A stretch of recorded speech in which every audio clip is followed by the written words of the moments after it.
En 1989, un rancho perdido en Matamoros reveló un secreto que ni los agentes más duros pudieron soportar. Cuerpos mutilados, un caldero lleno de restos humanos y símbolos grabados en madera.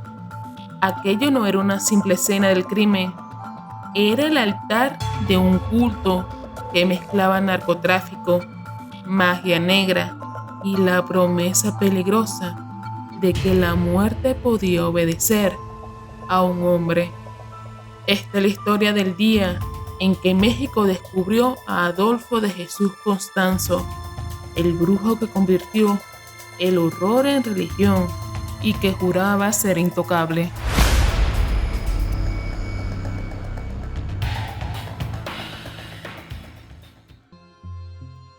Algunos dicen que los gatos negros ven lo que el resto no puede, que sus ojos reflejan los abismos y que su voz es un puente entre mundos.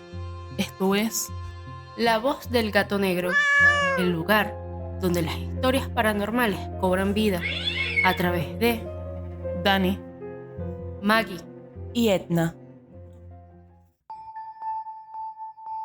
El 1 de noviembre de 1962, Miami amaneció con la noticia de un niño cubano recién llegado al mundo.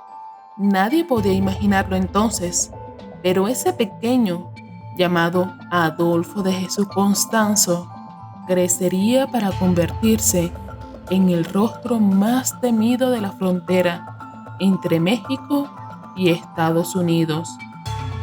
Su madre, Delia Aurora González, no era una mujer común. En los barrios latinos de Miami la conocían como santera, medium y consejera espiritual. Quienes la visitaban aseguraban que sabía leer la suerte, hablar con muertos y ver el futuro. Nada de eso se escondía del pequeño Adolfo. Al contrario, creció respirando incienso, escuchando rezos yorubas y aprendiendo que el miedo no era el enemigo, sino una herramienta. Era monaguillo en una iglesia católica, pero sus fines de semana los pasaba viendo cómo su madre sacrificaba animales para alimentar la enganga, un caldero que ella consideraba vivo. Entre crucifijos y gallinas degolladas, sermones de domingo y ceremonias nocturnas, Adolfo aprendió a convivir con dos mundos que jamás deberían tocarse. A los 2 años, Delia lo llevó a Haití para que participara en rituales de vudú. A los 6, ya distinguía el sonido que hacía un espíritu cuando, según su madre, bajaba al cuarto. A los 12, su padrastro, narcotraficante y ocultista, lo introdujo al tipo de hombres que mezclaban pólvora con fe y violencia con superstición. La idea de que estaba predestinado para algo grande se volvió la música de fondo de su infancia. Su madre se encargó de repetirle que tenía dones, que ningún hombre podía tocarlo, que su futuro dependía de dominar el mundo invisible. Y él lo creyó. Lo creyó con una convicción que, años más tarde, arrastraría a decenas de personas a un destino atroz. Lo arrestaron junto a su madre en más de una ocasión, pero siempre volvía a casa como si nada. Delia le decía que estaban protegidos. Puede que por los espíritus y sus contactos en el submundo criminal, que crecían al ritmo de la fama de la familia. A los 18 años, Adolfo ya era aprendiz de un palero reconocido dentro de la comunidad afrocubana, un hombre que le enseñó a escuchar a la enganga, a manipular huesos rituales y a leer el destino en las sombras. Aquello lo marcó más que cualquier arresto o consejo materno. Poco después, ya no solo ayudaba a su madre y a su abuela. Él mismo realizaba limpias, adivinaciones y pequeños trabajos.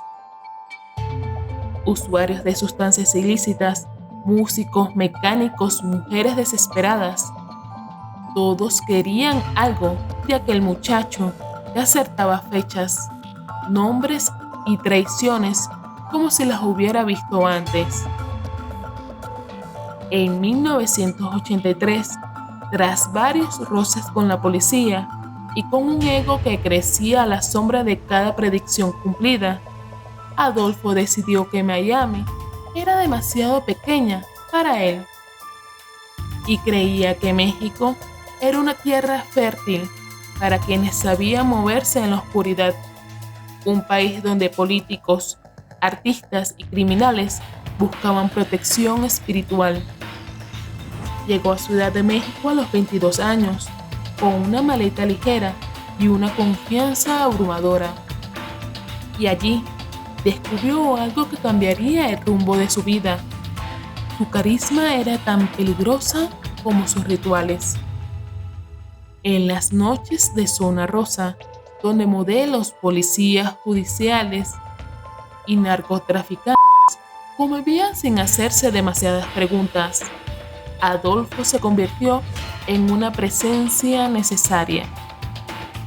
Leía el tarot en fiestas exclusivas, hablaba de espíritus en cenas privadas, desaparecía días enteros realizando ceremonias para clientes que pagaban miles de dólares solo para oírlo decir: ya estás protegido. Su círculo se hizo más íntimo y oscuro. Reclutó a 3 jóvenes, Martín Quintana, Omar Orea y Jorge Montes. Hombres que, fascinados por su magnetismo, aceptaron convertirse en sus discípulos y en sus amantes. Con ellos, Adolfo dejó atrás los rituales de gallinas y comenzó a profanar tumbas para usar huesos humanos en ceremonias más poderosas. Su reputación creció a una velocidad que solo los rumores pueden sostener, y los políticos y empresarios acudían a él. Poco a poco, los narcotraficantes de alto nivel también comenzaron a pedir sus servicios.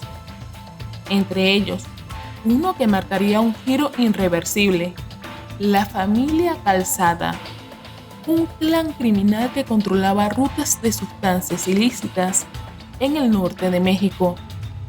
Para ellos, Adolfo realizó trabajos de protección que coincidieron con varias cargas exitosas. Pero cuando exigió una parte del negocio, no solo dinero, participación y poder real, los Calzada se negaron. Fue un error fatal. En cuestión de meses, varios miembros del clan Calzada aparecieron desvividos, mutilados, sin cerebro, dedos ni columna vertebral. Para la policía, fue un ajuste de cuentas del narco. Para quienes conocían a Adolfo, fue un mensaje ritual. A partir de ese momento, Constanzo ya no era solo un brujo, era una presencia que flotaba entre la brujería y el crimen organizado.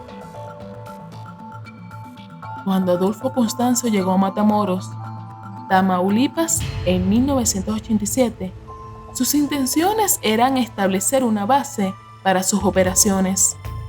La puerta de entrada en ese territorio la abrió un policía judicial llamado Salvador Vidal García, uno de los primeros fieles que vio en Adolfo algo más que un brujo. Salvador lo presentó a la familia Hernández, un clan que había perdido poder en el negocio del narcotráfico. Estaban debilitados, divididos y necesitados de un factor que los hiciera intocables. Constanzo le ofreció llenar ese vacío y les prometió protección sobrenatural. A menos de 1 milla de la frontera con Texas, estaba el rancho Elena, una propiedad sin valor aparente, pero que en manos de Constanzo se convirtió en el santuario más temido del norte de México. El rancho pronto se transformó en el templo del culto. Allí, Constanzo impartía órdenes, realizaba ceremonias, alimentaba su encanga y disciplinaba a sus seguidores con una mezcla perfecta de carisma y terror. Los Hernández, Helio, Serafín y Ovidio se volvieron los ejecutores más fieles. Para los extranjeros, la encanga era solo un caldero. Para Constanzo, era un organismo vivo. Contenía un espíritu que tenía que alimentar para que le ofreciera protección y destruyera a sus enemigos. Los oficiales que más tarde la verían describirían su olor como algo que no pertenecía a este mundo. Dentro había huesos humanos y animales, sesos hervidos, sangre coagulada, vísceras, piedras rituales, palos sagrados, una herradura oxidada, restos de tortuga, pata de chivo, tierra de panteón y objetos que parecían haber sido arrancados del cuerpo de una víctima. Cuando el fuego calentaba el caldero, el vapor se elevaba con un aliento espeso. Los seguidores aseguraban que la encanga hablaba a través de crujidos y burbujeos, lo que daba a entender que exigía más cuerpos. Constanzo les dijo que mientras la encanga estuviera alimentada, ninguna podría tocarlos. Y ellos no solo lo creyeron, sino que fueron testigos vividos de eventos donde esto parecía cumplirse. Constanzo creó una jerarquía interna. Solo quienes él autorizaba podía participar en sacrificios humanos. Para distinguirse, recibían marcas en forma de flechas, trazadas con cuchillos calientes sobre hombros, espalda, brazos y pecho. Helio Hernández mostraba esas cicatrices con orgullo después de su arresto. Para él, eran pruebas de poder y de fe. Los rituales eran ceremonias estructuradas, diseñadas por Constanzo para alimentar la encanga con dolor humano. Según testimonios judiciales, las víctimas eran amarradas por las muñecas, se les sumergían en agua hirviendo para abrir su espíritu. Después venían los golpes, las mutilaciones, los cortes en la piel viva. Constanzo mismo sodomizaba a muchos, diciendo que así tomaba posesión del alma. Y Sara Aldrete, según los testimonios, iniciaba las torturas. La agonía era fundamental. Constanzo repetía que un espíritu débil no servía. Necesitaba un espíritu guerrero que al quebrarlo llegue al caldero y una vez que llegue mantenga su esencia de fuerza, pero al servicio de la encanga. En Texas, Sara era una estudiante universitaria, porrista y considerada una joven ejemplar. En Matamoros se convirtió en la madrina, la mano derecha de Constanzo. Él la sedujo con dinero, atención y un carisma que siempre rayó en lo sobrenatural. La inició con sangre de animales y la integró poco a poco en rituales más crudos. Los testimonios de los seguidores la ubicaron al frente de varias sesiones de tortura. En un altar personal de ella, encontrado en el rancho, había fotos de niños pequeños, ropa infantil, veladoras negras, marcas de sangre y símbolos de brujería. Cuando los agentes la arrestaron, negó todo. Dijo ser un peón, una víctima, y afirmó que nunca desvivió a nadie. Pero la mirada de su altar decía otra cosa, y sus compañeros de banda también. Esta es una de las partes más importantes de esta historia. Constanzo no solo convenció a sus seguidores de que la magia los protegía, ellos aseguraban haberlo comprobado. Decían que después de beber la sopa de la enganga, podían caminar entre policías sin ser vistos, cruzar retenes sin que nadie los detuviera, transportar sustancias ilícitas sin despertar sospechas, entrar y salir de Matamoros con absoluta impunidad. Uno de ellos, Serafín, juró que, tras un ritual particularmente intenso, sintió que el aire se abría cuando pasaba y comprobó que las balas no lo atravesaban. Fue esa misma sensación la que lo llevó a cometer el error que revelaría todo el culto. Pero esa es otra parte de la historia. Antes de que el mundo supiera el nombre de Constanzo, ya había cuerpos enterrados en Santa Elena, muchachos secuestrados en Matamoros, hombres que desaparecieron después de cruzar la frontera, personas seleccionadas por características de poder, tez clara, fuerza física, juventud y energía vital. Los sacrificios se volvieron más frecuentes. La enganga, según ellos, pedía más. El rancho adquirió un aura pesada, sofocante, que incluso los propios miembros describieron como si el lugar escuchara. Y mientras el líquido hemático caía en el caldero, la leyenda crecía. Los hermanos Hernández juraban: nada nos toca, nada nos detiene. Él nos hizo invisibles. Y en la frontera, esa creencia, real o no, se volvió un instrumento.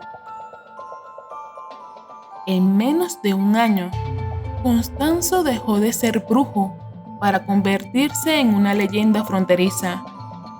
Los narcos lo buscaban y los policías lo temían. Pero ningún mito permanece oculto para siempre. En marzo de 1989, un joven estadounidense cruzó la frontera sin saber que estaba a punto de encontrarse con el culto más perturbador de México, y su desaparición encendería una cacería que derrumbaría el imperio de Constanzo. El 13 de marzo de 1989, para ser exactos, miles de jóvenes estadounidenses cruzaban a México celebrando las vacaciones de primavera. Entre ellos estaba Mark James Gilroy, un estudiante de medicina de 21 años, deportista, disciplinado y hijo único de una familia católica de Texas. Para sus padres, Mark era un muchacho brillante. Para sus amigos, el alma tranquila del grupo. Pero para Constanzo, sin embargo, era otra cosa. Era el ingrediente perfecto para un ritual mayor, un sacrificio que, según él, restauraría el poder de su enganga después de una pérdida importante de sustancias. Esa noche, Mark quedó fuera de la vista de sus amigos durante menos de un minuto, pero no hizo falta más.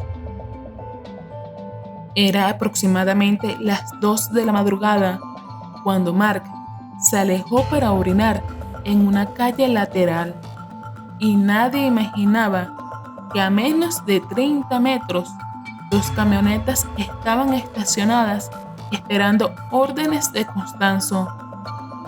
Dentro iban hombres de culto, Helio y Serafín Hernández y otros ejecutores.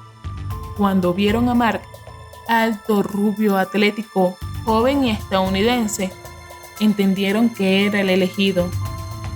Lo sujetaron antes de que pudiera reaccionar, lo empujaron a la camioneta y desaparecieron entre calles que para él jamás iban a terminar.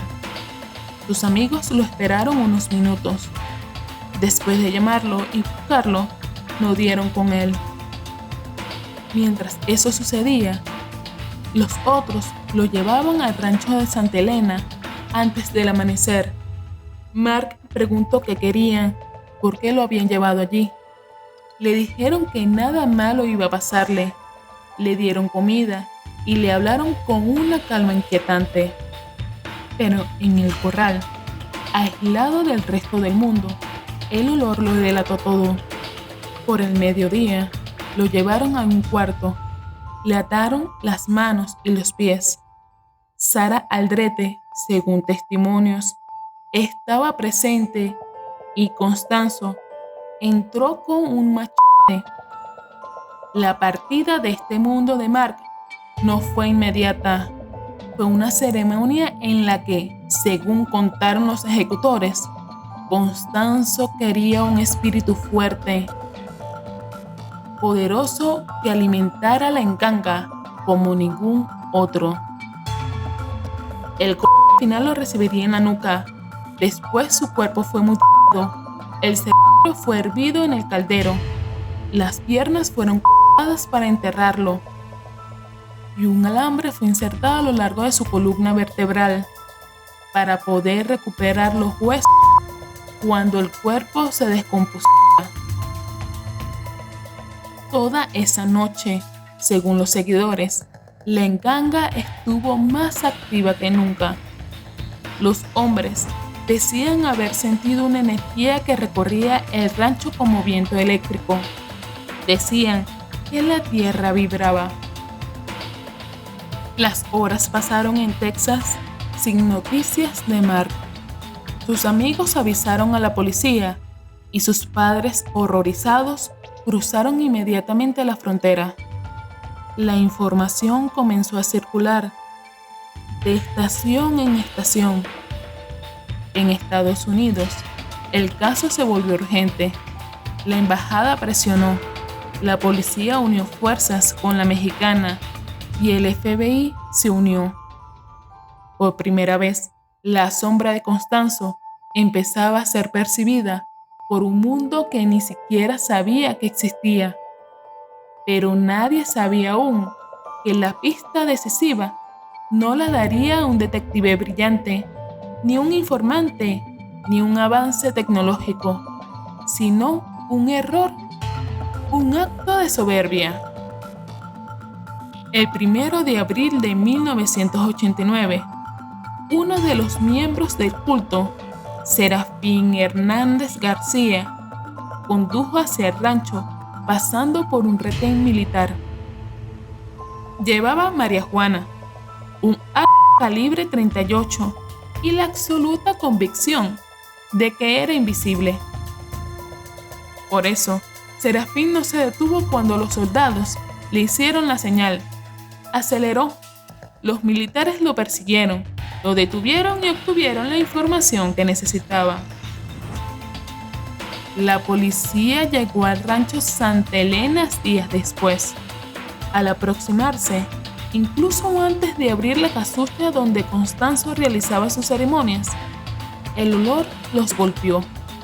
Los oficiales describieron el ambiente como un infierno caliente, una nube viva de moscas y un aire espeso que no dejaba respirar.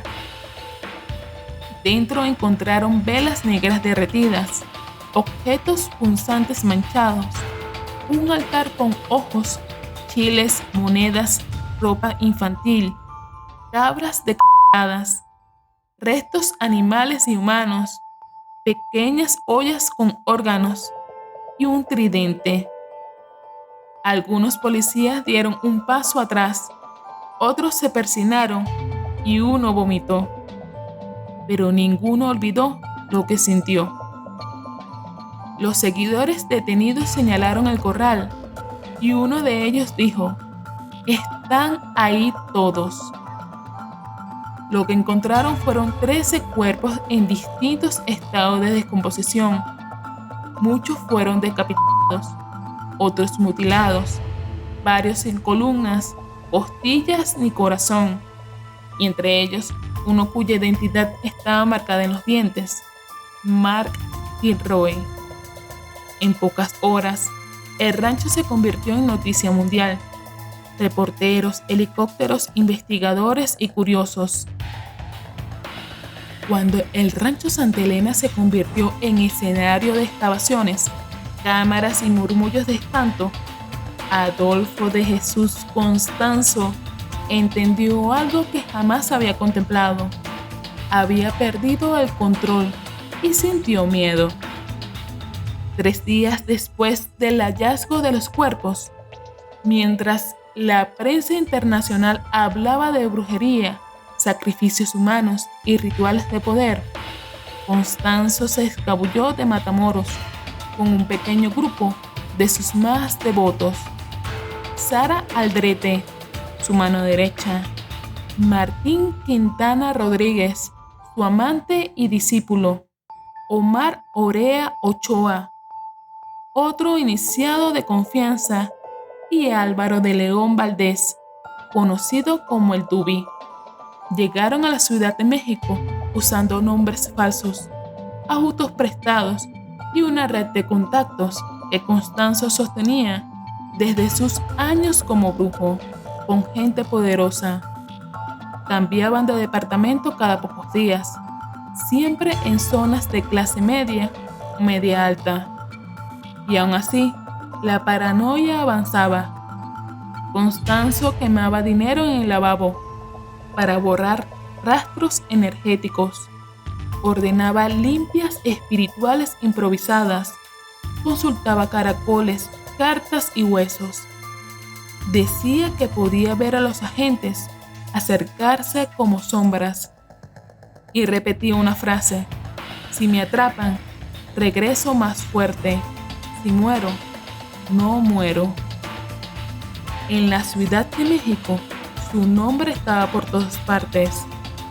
El líder de los narcotraficantes sigue prófugo. Brujo de Matamoros, buscado internacionalmente. FBI y autoridades mexicanas intensifican la búsqueda.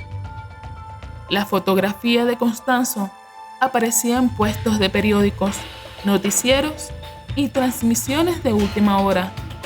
La imagen de Sara Aldrete, la madrina, también circulaba por el país. Y ese asedio mediático fue, en parte, lo que quebró su estabilidad. El 6 de mayo de 1989, un empleado de limpieza caminaba frente al edificio de la calle Río Sena. De pronto, un papel doblado cayó, golpeó el pavimento y quedó a pocos centímetros de sus pies. El hombre lo recogió y leyó: por favor, llamen a la judicial. Aquí están lo que ellos buscan. 4º piso. A la mujer la tienen de rehén. Por lo que más quiera, hable ya, o van a matar a la muchacha. La letra era temblorosa y el hombre corrió directamente a avisar a la policía. A los pocos minutos, varias patrullas rodearon el edificio de Río Sena. Los agentes no iban preparados para una batalla, solo para una operación rápida: entrar, detener y asegurar. No sabían con quién se estaban metiendo, porque cuando la primera patrulla se aproximó a la fachada, desde el 4º piso se escuchó el rugido de una automática. Los policías se cubrieron tras los autos y pidieron refuerzos. Y desde arriba, una figura se asomó apenas un segundo. Álvaro de León Valdés, el Dubi, sosteniendo una ametralladora. Durante 45 minutos, la policía y el grupo de Constanzo intercambiaron disparos. Vecinos aterrorizados se refugiaron en pasillos y baños. Los periodistas comenzaron a llegar y las cámaras captaban el humo, las balas los gritos y las órdenes. Entonces ocurrió algo desconcertante. Desde el balcón del departamento, Constanzo comenzó a lanzar fajos de dólares hacia la calle, billetes ardiendo y volando que la gente, contra toda lógica, corría a recoger en medio del tiroteo. Mientras tanto, Constanzo gritaba: «Tomen, muertos de hambre, tomen». Cuando los agentes lograron entrar al edificio, avanzaron piso por piso. Al llegar al cuarto piso, hubo un breve intercambio de disparos en el pasillo. Finalmente, 3 personas salieron con las manos en alto: Sara Aldrete, Omar Orea y el Dubi. Los oficiales entraron al departamento con cautela y entonces, desde el fondo, en un pequeño closet metálico, encontraron los cuerpos sin vida de Adolfo de Jesús Constanzo y Martín Quintana Rodríguez, su amante y discípulo. Ambos estaban acribillados. La versión oficial dice que Constanzo, al verse acorralado, ordenó al Dubi que los ejecutara, que prefería morir por manos propias antes que caer vivo. Según el Dubi, Constanzo, a pesar de que él se negó, lo obligó a dispararle, diciéndole que se iban a topar en el infierno y sería peor.